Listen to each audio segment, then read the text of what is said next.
Assalamualaikum warahmatullahi wabarakatuh. Perkenalkan, nama saya Faiz. Jadi sahabat pelajar, hari ini kita akan membahas tentang 3 sikap yang sangat perlu kita jauhi dalam kehidupan sehari-hari, yaitu bohong, iri, dan dengki. Ketiga sikap ini disebut sebagai akhlak tercela, yang bisa merusak hubungan kita dengan Allah dan sesama manusia. Bohong adalah berkata tidak sesuai dengan kenyataan. Misalnya, ketika kita bilang sudah mengerjakan PR, padahal belum. Dalam Islam, bohong adalah perbuatan dosa. Rasulullah Shallallahu Alaihi Wasallam bersabda, hindarilah kebohongan, karena bohong membawa kepada dosa. Orang yang suka berbohong akan sulit dipercaya, dan bisa menyakiti perasaan orang lain. Dampak negatif dari berbohong yaitu yang pertama, kehilangan kepercayaan dari orang lain. Kedua, merusak hubungan persahabatan dan keluarga. Ketiga, mendapat dosa karena bohong adalah perbuatan yang dibenci Allah. Keempat, membentuk karakter buruk jika dilakukan berulang-ulang. Mengarah pada kejahatan lain, seperti menipu, mencuri atau fitnah. Alangkah baiknya jika kita bersikap jujur agar terhindar dari kebiasaan berbohong. Dan ada manfaatnya jika kita bersikap jujur yaitu: pertama, disayang Allah dan Rasul-Nya. Kedua, mendapat kepercayaan dari orang lain. Ketiga, hati menjadi tenang dan tidak gelisah. Keempat, membentuk kepribadian yang baik dan mulia. Kelima, dicintai teman, guru, dan keluarga.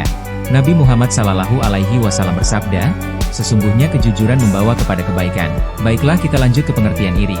Jadi iri adalah perasaan tidak senang terhadap nikmat atau kebahagiaan yang dimiliki orang lain, meskipun tidak sampai menginginkan nikmat tersebut hilang dari orang tersebut. Contohnya, kita merasa kesal saat teman mendapat nilai bagus, atau ketika dia mendapat pujian dari guru. Adapun dampak dari sifat-sifat iri yaitu: pertama, hati menjadi gelisah dan tidak pernah tenang. Kedua, sulit bersyukur terhadap nikmat sendiri. Ketiga, menjauhkan diri dari teman, karena merasa tersaingi. Keempat, mendorong timbulnya kebencian dan fitnah. Kelima, menghambat kesuksesan diri sendiri, karena sibuk membenci keberhasilan orang lain.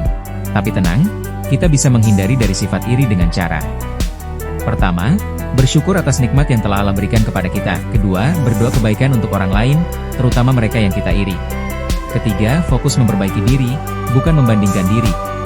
Keempat, yakin bahwa rezeki setiap orang berbeda, sesuai dengan kehendak Allah. Kelima, bergaul dengan orang-orang yang positif dan tidak suka mengeluh.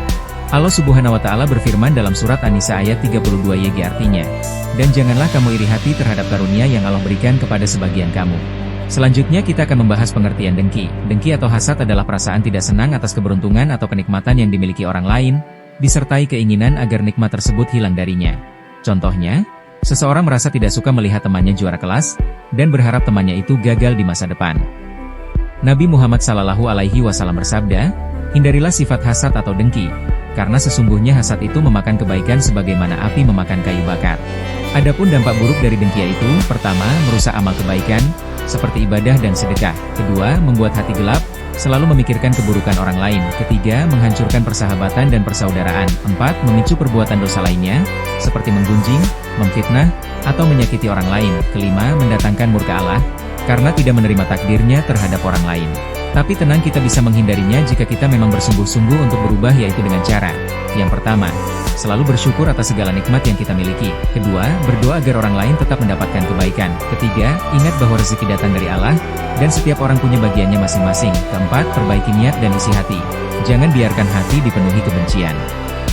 Kelima, perbanyak istighfar dan muhasabah diri atau introspeksi.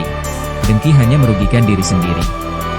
Maka, jauhilah sifat itu dengan memperbanyak syukur, doa, dan niat untuk menjadi pribadi yang lebih baik, bukan dengan menjatuhkan orang lain. Mari jaga hati dan akhlak kita. Jadi kesimpulannya itu ialah sifat iri adalah penyakit hati yang bisa merusak kebahagiaan dan persaudaraan. Islam melarang iri karena membuat seseorang tidak bersyukur dan membenci nikmat orang lain.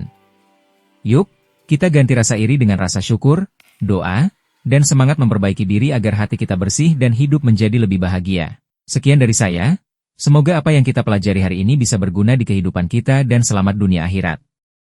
Wassalamualaikum warahmatullahi wabarakatuh.